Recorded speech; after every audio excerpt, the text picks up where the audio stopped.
sa Papa Dudut Stories, ikaw ay hindi nag-iisa.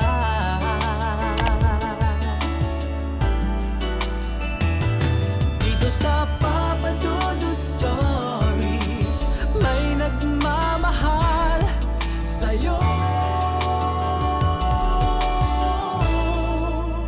Papa Dudut Stories, Papa Dudut Papa Dudut. Sa lahat po ng mga nakatutok ngayon, huwag pong kalimutan mag-like, mag-share at mag-subscribe. Maraming salamat po sa inyong lahat.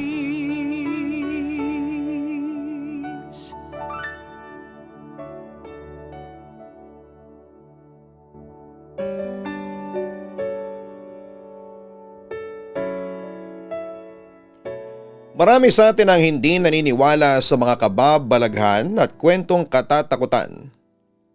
Oo, mahilig tayong magbasa o makinig o kahit manood ng mga horror movies. Pero para lamang sa entertainment. At kung meron mang nagsasabi na meron siyang experience na nakakatakot ay madalas, ay ini-invalidate natin sila. Katulad ko, maraming beses akong nakaranas ng nakakatakot at kababalaghan.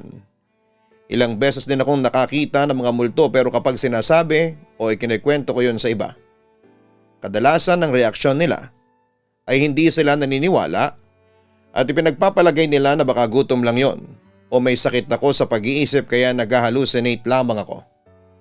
Sad but true. Yon ang realidad. Kaya sa totoo lang Papa Dudut ay nag-aalinlangan pa akong sumulat sa programa mo. Kasi nasisiguro kong marami ang mag-aakusa sa akin na nagsisinungaling ako.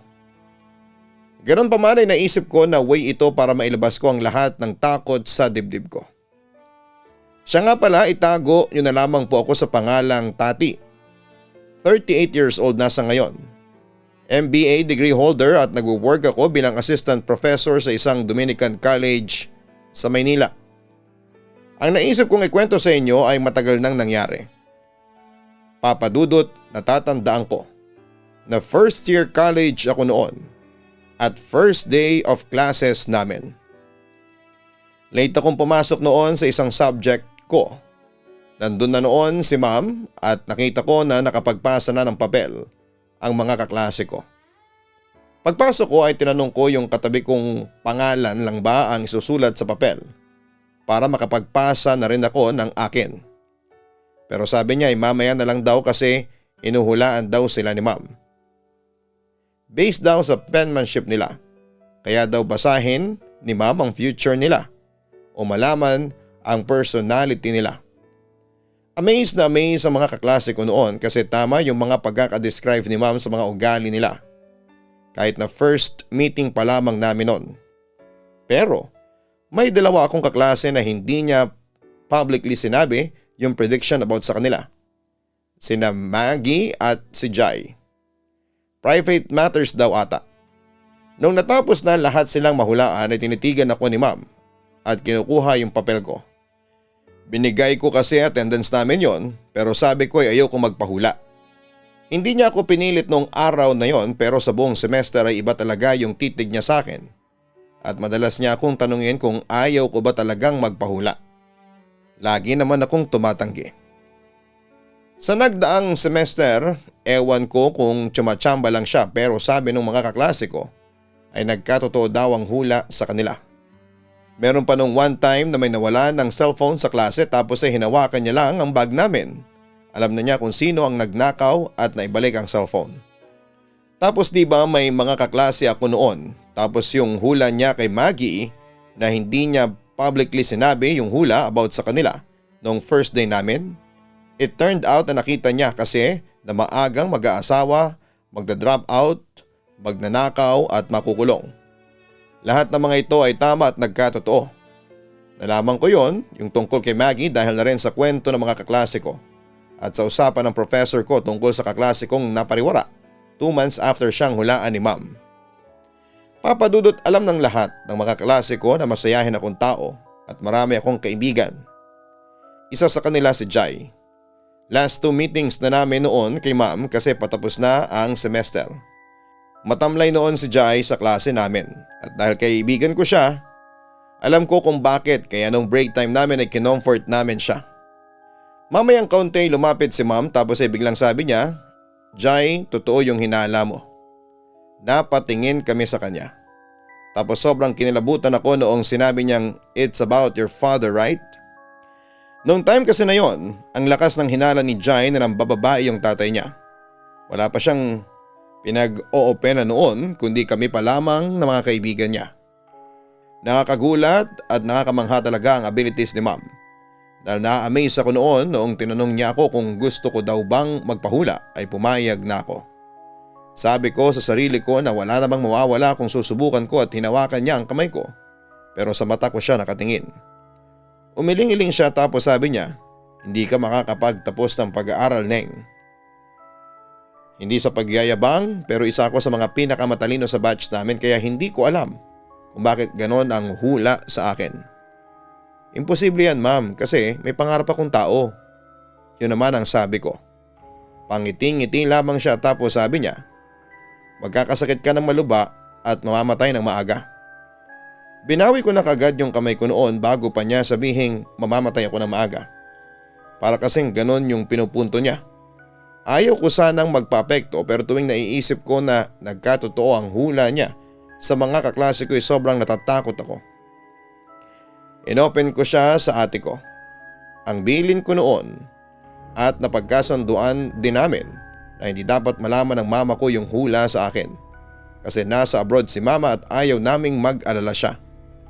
Kinabukasan, Papa Dudut, ay naglakas loob akong pumunta ng faculty room para hanapin at kausapin si ma'am.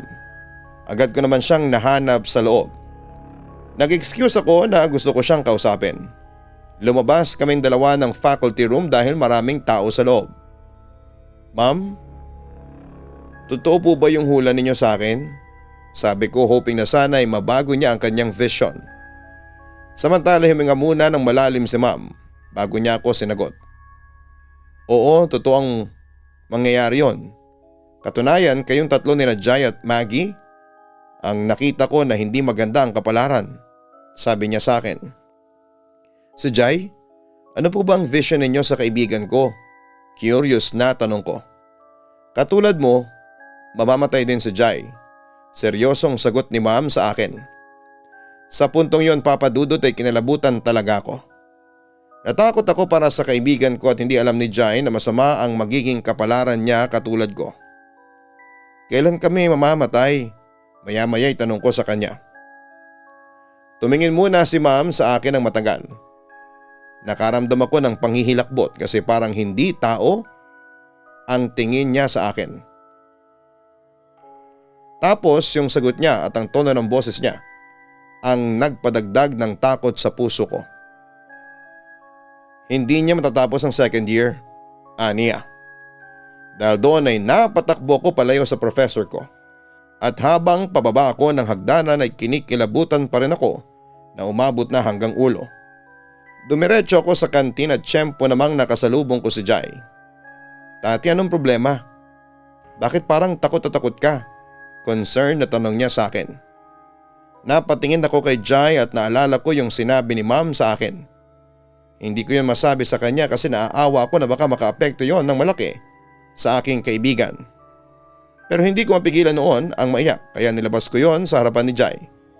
Agad naman akong inalo ng kaibigan ko. Pagkatapos noon ay pumunta na kami sa cafeteria para magpalipas ng oras. Doon ay ikinuwento sa akin ni Jai na nagkatotoo ang hula ng professor namin na ang papa niya ay mayroong ibang babae. Nag-away daw ang mga magulang niya to the extent na halos magpatayan na raw ang dalawa. Buti na lang at napigilan niya ang mga ito. Pero inamin sa akin ni Jai na depressed na siya. After a week ay nag-start yung second semester, gabi yon. Tumawag si mama sa akin, umiiyak. Meron daw matanda na bigla na lamang siyang hinulaan sa ibang bansa at sinabing 2 na lang daw yung anak ni mama. 3 kaming magkakapatid, 3. Kaya tinawagan kami ni mama agad para ma-check kung may masama bang nangyari sa amin. Papadudot, ayaw ko sanang mas lalong mag-alala si mama pero sinabi ko sa kanya yung hula sa akin. Mas lalo siyang humagulhol noon. Bakit ko daw tinago sa kanya? Umiyak na rin ako noon kasi dalawang magkaibang manghuhula na ang nasa magkabilang panig ng mundo ang nagsabing mamamatay ako ng maaga. Kinabukasan ay nagpadala si mama ng pera para ipa-check up ako. Physical exam, x-ray, laboratory test, lahat ay pinagawa niya sa akin. Sa awa naman ng Diyos ay wala namang na-diagnose bukod sa malabo kong mata na madalas ay pagmula ng sakit ko sa ulo. Lumipas na ang ilang buwan, second year college na ako at naging irregular student na kami ni Jai. Nag-shift kasi kami ng course, kaya kami dalawa na lang talaga ang magkasama. Noong taong ding yon, we made a promise to each other na walang mag-a-absent sa aming dalawa dahil walang kasama yung isa. Or if may emergency ay sabihin kaagad para hindi na rin papasok yung isa. We've made it to the point na walang nag-a-absent ni isa sa amin sa buong school year. Sa kabilang banda ay wala na si ma'am na manghuhula sa school. Ang sabi-sabay tinanggal daw siya nung may-ari. Katoliko kasi yung pamilya ng may-ari ng school namin, pero papadudot, noong taong ding yun ay nagsimula akong tumamlay. From 62 kilos ay naging 47 na lang ako. Naging sakitin ako at madalas akong hindi pumapasok. Muntik na akong tumigil sa pag-aaral dahil isang term akong nawala. Buti na lamang at considerate ang mga teachers ko at tinulungan ako sa klase ng mga kaibigan ko. Nakalimutan ko na noong third year college ang masamang hula sa akin. Naging active ulit ako sa simbahan at sa academics. Isang araw, klase namin noon sa subject na Literature 101. Naghintay ako sa kanya sa labas ng room namin para sabay na kaming pumasok. Pero lumipas ang 15 minuto ay wala pa rin siya, so I decided na pumasok at doon na siya hintayin. By the way, magkatabi pala kami ng upuan. Dumating na ang professor namin at wala pa din siya. Then our professor announced na we have a seat work and find a partner daw. So ako ay lingon-lingon at wala namang pumapansin sa akin dahil nga sa irregular ako. I was really wishing and hoping na dumating na yung best friend ko. Then she came at last. She looked pale and tired. But there's the reassuring smile na parang don't worry, I'm here, my partner ka na. And ginawa namin yung seat work namin. All day ay magkasama kaming dalawa until nag-uwian na. We bid goodbye, she hugged me tightly saying she is always there. Sabi ko naman, I'm always here then for you. Nang makauwi na ako, kaka-open ko lang ng wifi noon nang biglang nag-pop yung message ng sister ng best friend ko. I will not forget that day and time. September 7, 5:19 p.m. Ate Tati, wala na po si Ate Jai. Yun ang message na nabasa ko. Siyempre kinalabutan ako. I asked how and I thought na joke time na naman to. In-explain niya sa akin kung papaano at saan. Papasok na ng school si Ate Jai. Late na siya noon, nagmamadali siya kasi inaantay mo daw siya. Hindi pa siya nakakalayo nang nabundol siya ng sasakyan. Patawid daw noon si ate at di naman siya dahil doon namatay. May parating pa na isang kotse na hindi napansin si ate na nakahiga na sa daan kaya nagulungan siya ng gulong ng 2 beses dahil umatras pa daw yung nakabangga na pangalawa. Nagpanik daw kasi dahil sinisigawan siya ng mga tao sa labas. Dinala pa namin sa ospital si ate. Sinurgery pa siya. Ang tagal sobra pero lumabas yung doktor at nag-sorry. 5:15 p.m. time of death. Hindi ako makapaniwala that time kasi kasama ko siya the whole afternoon ng klase namin. We even made a seat work. 5 p.m. out namin sa school, 5:15. That was the time she said goodbye to me. I cried and cried that night. Pumasok pa rin ako kinabukasan para sabihan ng mga professor namin. Napagalitan pa ako sa literature subject kasi absent naman daw si Jai pero nilagay ko ang pangalan niya sa seat work. But then nanahimik lamang ako. At that point ay na-realize ko rin na nagkatotoo na ang hula ng dati kong professor kay Jai. Hindi nga natapos ng best friend ko ang second year. Ang tagal kong nagluksa noon. Pero sa huling natanggap ko rin ang sinapit ng kaibigan ko. Pero papadudot hindi nawala ang takot ko kasi may palagay akong ako na ang susunod. Kaya pagkatapos ng second year ay hindi naging memorable ang third year sa akin kasi naging paranoid ako. To the extent na namumroblema na sa akin ang pamilya ko. Buti na lang talaga at mahaba ang pasensya ng pamilya ko sa akin at pilit na lang nila akong inuunawa. Dumating ang ika-4 na taon sa kolehiyo at nag-intern ako sa Manila.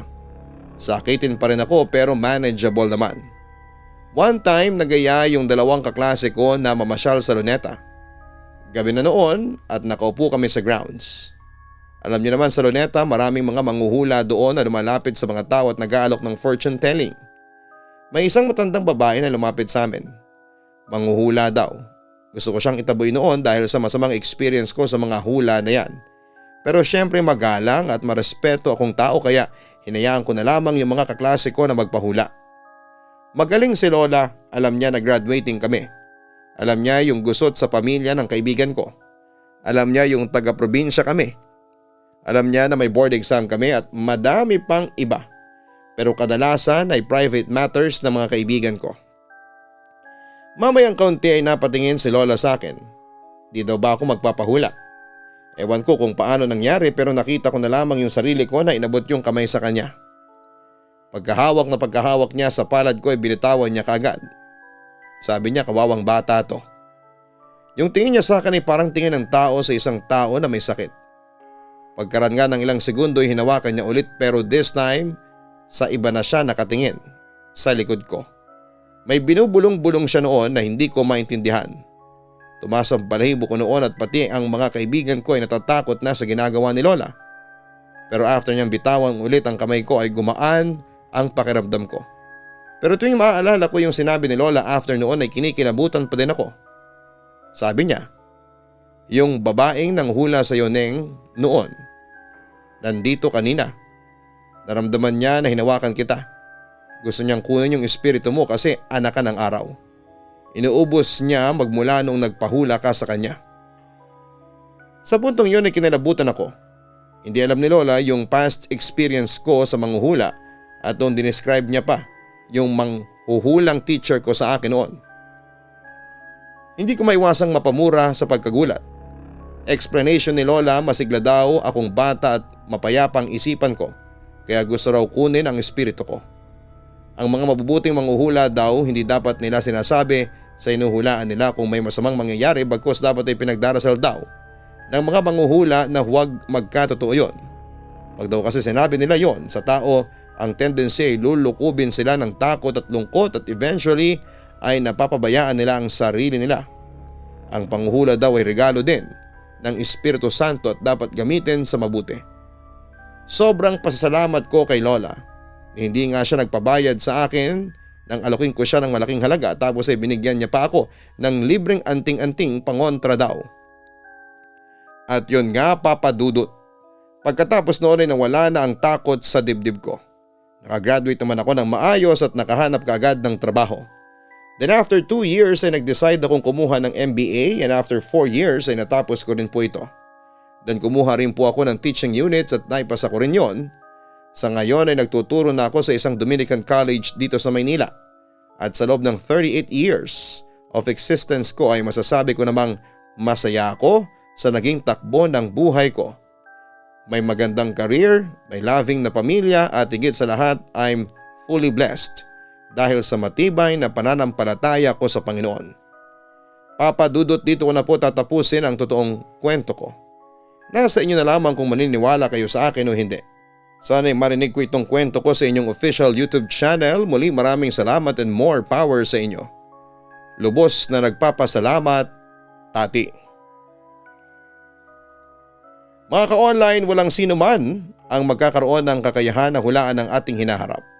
Tanging ang Diyos lamang ang makagagawa nito. Kung meron mang nanguhula sa iyo at nagsabi ng positibo o negatibo sa iyong nakaraan, ay huwag maniniwala.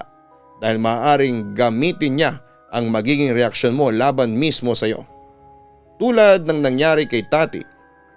Huli na nang malaman niyang may masamang balak pala sa kanya ang dating professor na nanghula sa kanya. At dahil pinanghinaan si Tati ng loob, ginamit ito ng ma'am laban sa kanyang estudyante. Kung hindi pa tinulungan si Tati nung matanda, siguradong matutulad din siya kina Jai at Maggie na napariwara ang buhay dahil naniwala kagad sa hula at napangunahan ng takot. Huwag tayong maniwala sa mga hula dahil magiging hadlang ito sa ating pag-unlad at pag-asenso at sa halip ay mabubuhay lamang tayo sa takot. Huwag kalimutan na mag-like, mag-share at mag-subscribe. Hanapin po ang Kaistorya YouTube channel. Sino po sa inyo nakasubscribe na sa Kaistorya YouTube channel? Maraming salamat po. At ganoon din po ang Papa Dudut Family YouTube channel.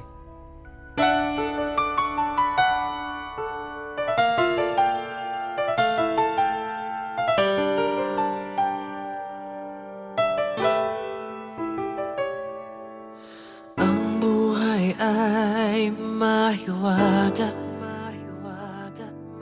laging may lungkot at saya.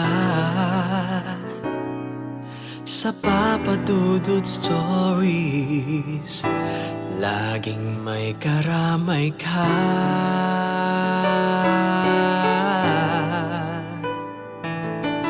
Mga problemang kaibigan, dito ay pakikinggan ka.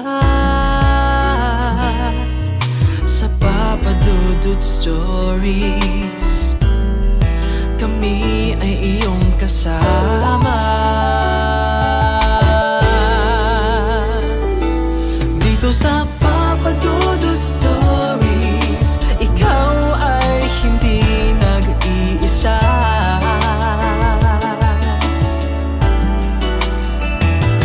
Dito sa Papa Dudut Stories, may nagmamahal sa'yo.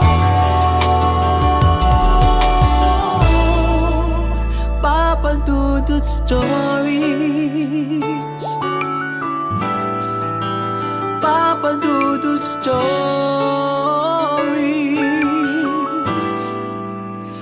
Papa Dudut Stories.